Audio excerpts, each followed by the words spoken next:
Assalamualaikum warahmatullahi wabarakatuh. Salam sejahtera untuk kita semua. Perkenalkan, saya Muhammad Dahlan Rizvi, dosen pengampu mata kuliah pemasaran di Universitas Insan Pembangunan Indonesia, UNIPI. Saat ini saya sedang mengikuti sertifikasi dosen gelombang pertama. Pada pertemuan kali ini, kita akan mempelajari materi yang berkaitan dengan konsep strategi pemasaran yang relevan untuk perkembangan dunia bisnis saat ini. Melalui pembelajaran ini, mahasiswa diharapkan mampu memahami prinsip-prinsip pemasaran, entitas pemasaran, serta konsep bisnis yang kompetitif untuk menghadapi tantangan di era digital. Dalam metode pembelajaran, selain menyampaikan materi, saya juga mengajak seluruh mahasiswa untuk berpartisipasi secara aktif melalui diskusi, tanya jawab, dan analisis studi kasus agar proses pembelajaran bisa berlangsung secara interaktif dan kolaboratif. Metode pembelajaran tersebut sejalan dengan capaian pembelajaran lulusan atau CPL, yaitu menciptakan mahasiswa yang berperan aktif dalam kegiatan pembelajaran, memahami konsep dasar pemasaran, mampu berpikir secara kritis sehingga melakukan implementasi pemasaran di dalam bisnis. Tahapan selanjutnya, agar mahasiswa dapat memperoleh capaian pembelajaran mata kuliah CPMK, mahasiswa akan diberikan pembelajaran mengenai pentingnya pemasaran dalam sebuah bisnis. Mulai dari menyusun konsep, membuat rencana, dan membuat produk untuk dipasarkan. Berikut saya tampilkan proses pembelajaran di dalam kelas. Terima kasih. Wassalamualaikum warahmatullahi wabarakatuh.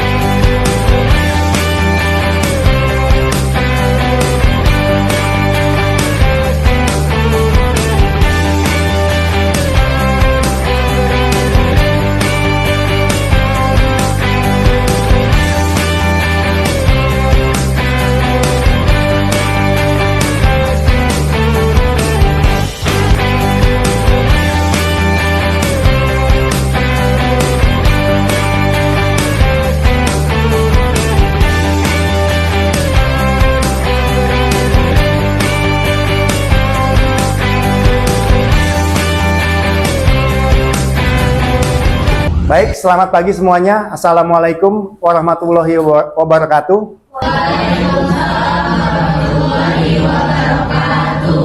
Bagaimana kabar kalian hari ini? Baik, alhamdulillah. Oke, kita lanjutkan materi kita kemarin. Sekarang kita akan mempelajari materi mengenai pemasaran di abad 21.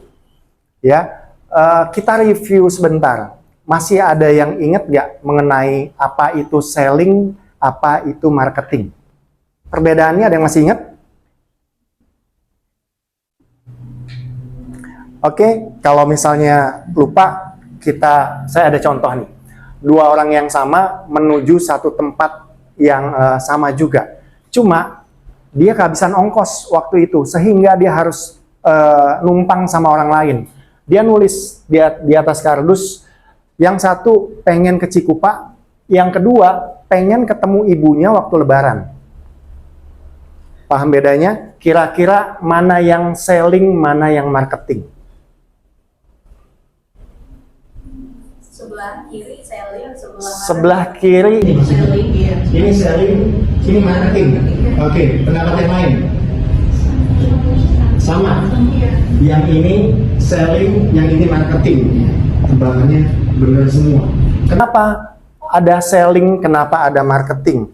Ya, kita akan bahas lebih lanjut. Selling itu apa sih? Apa yang dimaksud dengan selling? Apa yang dimaksud dengan marketing? Nah, masih ingat kenapa sih gambarnya telur, Pak?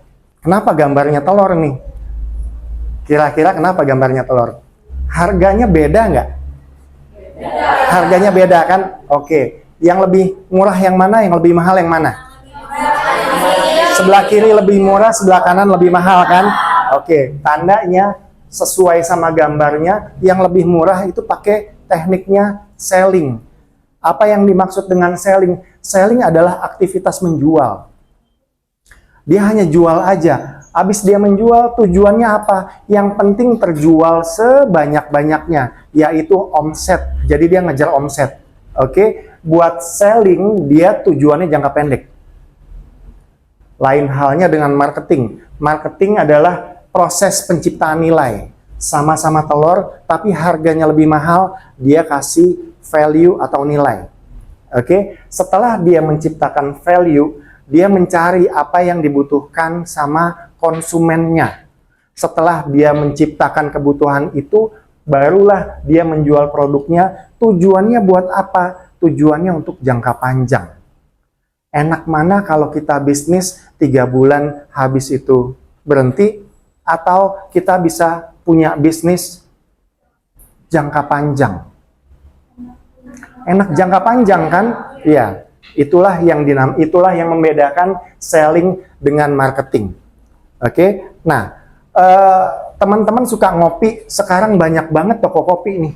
Coffee shop banyak banget. Seneng kopi kan?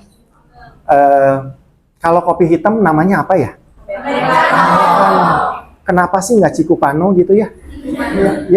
Ya kan? Ya, kenapa kopi di satu toko dengan toko yang lain harganya beda, padahal sama-sama hitam dan pahit? Ya kan? Saya ada contoh menarik. Kita bisa cek, kita bisa saksikan contohnya.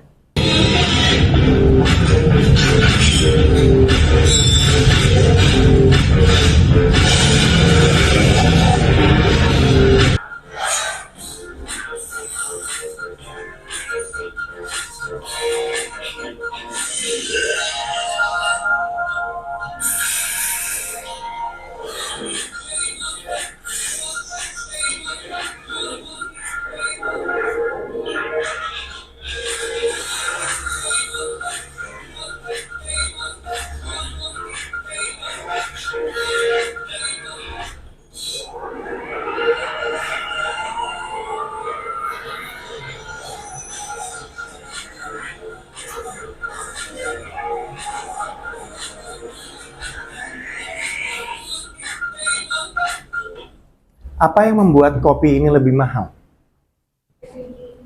Packaging. Yang kedua, brandnya. Yang ketiga, tempat. Pendapat yang lain? Bahannya premium. Oke, kopi sama-sama hitam tapi bisa dijual lebih mahal dan lebih murah. Tapi kalau kita jual lebih murah, bukan berarti bisnis kita nggak bisa laku.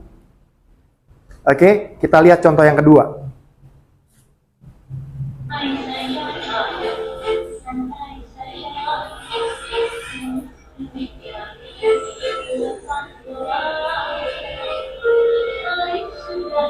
Ya, ini contoh yang kedua. Jual kopinya kopi biasa dia. Tempatnya juga nggak mewah.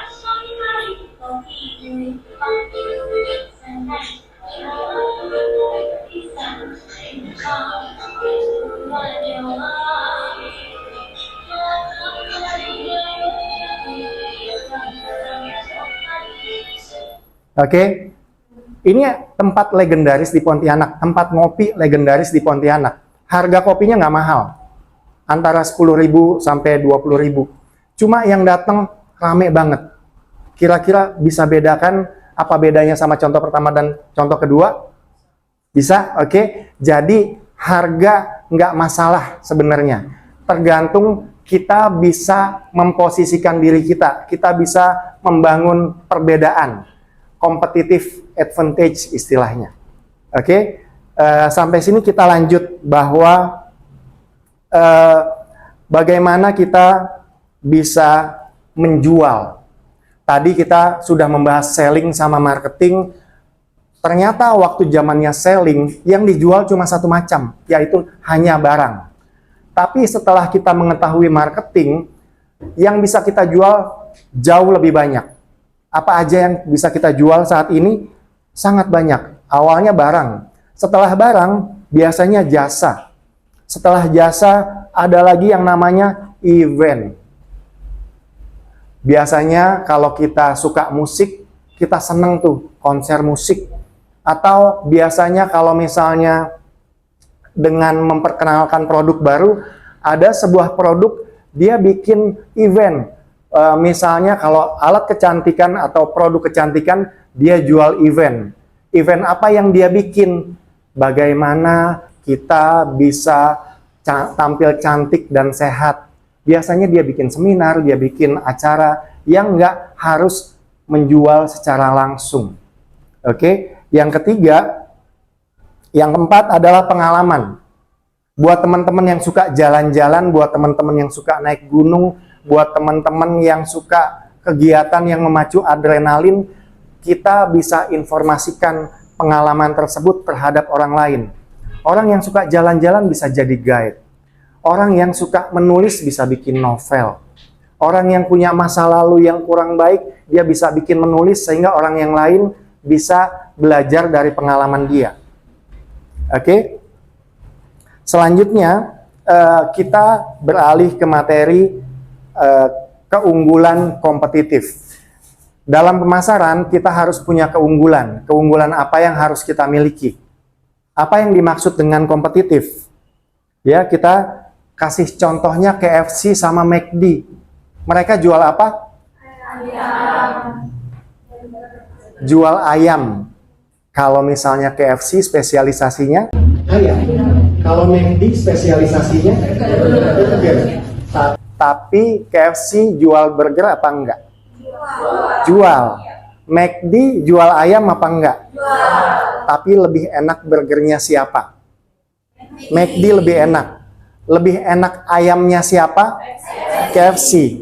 Jadi walaupun mereka sama, tapi mereka memiliki kompetitif yang berbeda-beda. Ya, kompetitif yang berbeda-beda itulah yang dinamakan dengan keunggulan. Nah, dengan adanya keunggulan, kita bisa menciptakan value.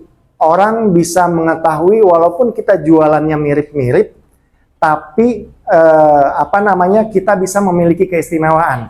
Orang bisa melirik, oh kalau kita mau beli ayam kita di mana? Oh kalau kita mau beli burger kita belinya di mana? Oke, sampai sini ada pertanyaan? Saya rasa itu aja yang bisa kita pelajari. Ada yang mau bertanya? Boleh tunjuk tangan? Siapa yang mau nanya duluan? Silahkan, boleh, ya. Sebelumnya saya juga tanya Pak, di kehidupannya sekarang ini kan kita sering menemukan, misal contoh ada toko A dengan toko B. Mereka itu menjual produk yang sebenarnya homogenesis atau hampir sama ya. Tapi kenapa mereka memilih tempatnya itu malah bersebelahan gitu loh?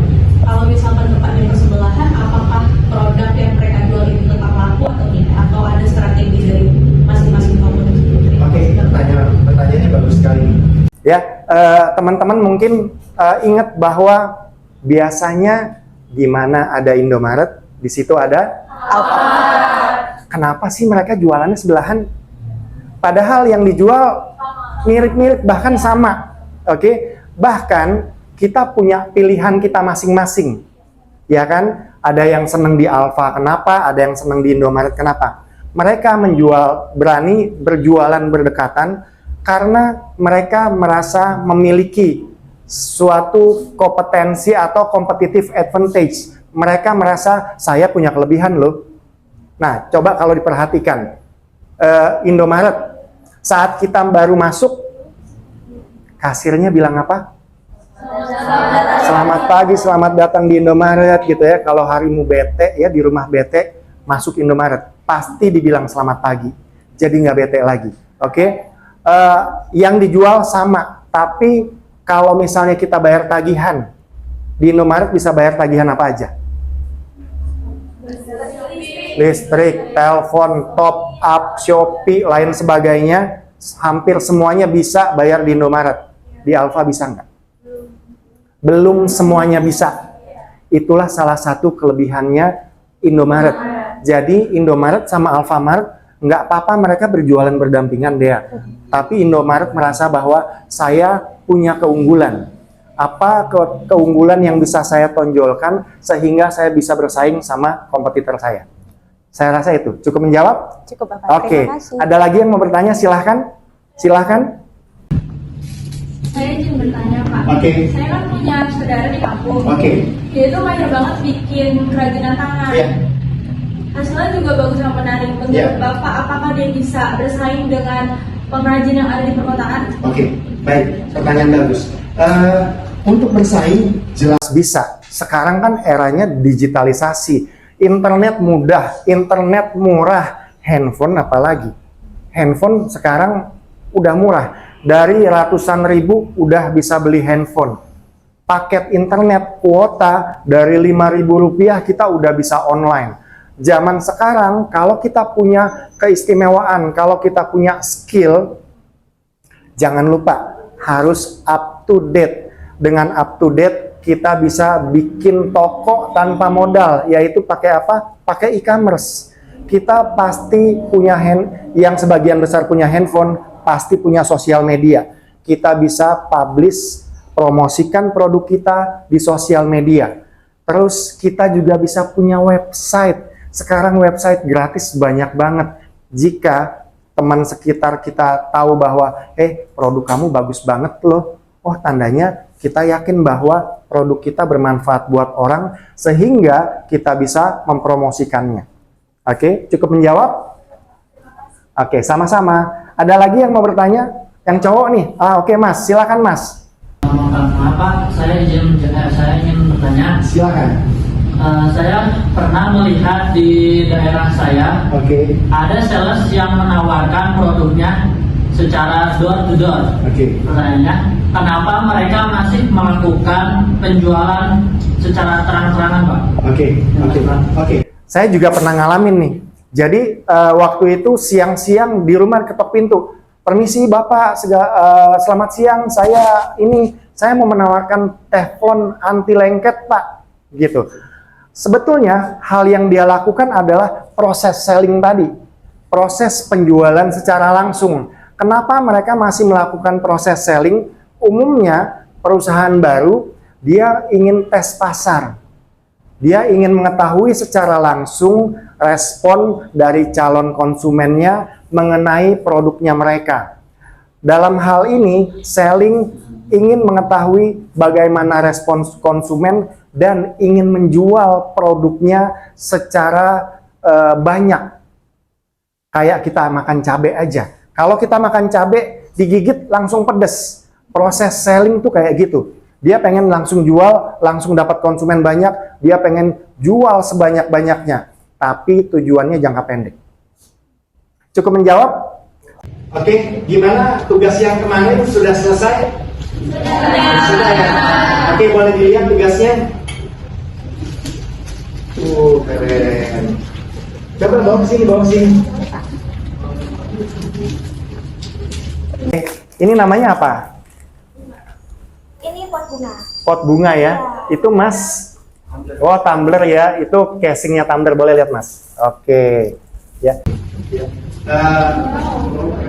Bagus banget ya. Ini harganya berapa? Kalau ini beda Kak, yang ini 35, ini 35-40. Bedanya kenapa? Bikinnya lebih susah kan? Tingkat kesulitannya lebih tinggi. Kalau ini Mas berapa Mas harganya Mas? Kalau yang ini 50.000, Pak. 50.000. Oh, itu yang kecil ya? Iya, oke, yang kecil itu nggak bisa nutup semuanya. Iya. Oh, oke. Terus biasanya masarnya di mana? Mbak, masarnya? kalau aku di media sosial kayak Sosmed, Instagram, TikTok, WhatsApp. Oh, di e-commerce sudah ada? belum ada. Kamu Mas di mana Mas masarnya? Biasanya aku masarinnya di media sosial, kalau nggak Sosial media. sosial media, kalau nggak langsung dari toko. Dari toko langsung. Pernah ikut pameran gitu nggak? Belum pernah ikut pameran. Belum pernah. Kan biasanya Sabtu Minggu itu kan CFD segala macam gitu.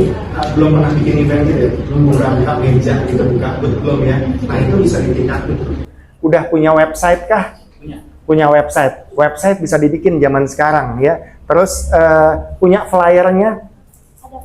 Ada juga. Flyer juga penting. Kenapa? Kita bisa bikin status di sosmed, flyer produk kita, ada produknya, ada nomor WhatsApp-nya. Itu bisa kita lakukan. Zaman sekarang promosi atau marketing banyak dan gampang serta murah. Oke? Saya rasa itu aja. Keren banget. Kasih applause dong buat teman-temannya.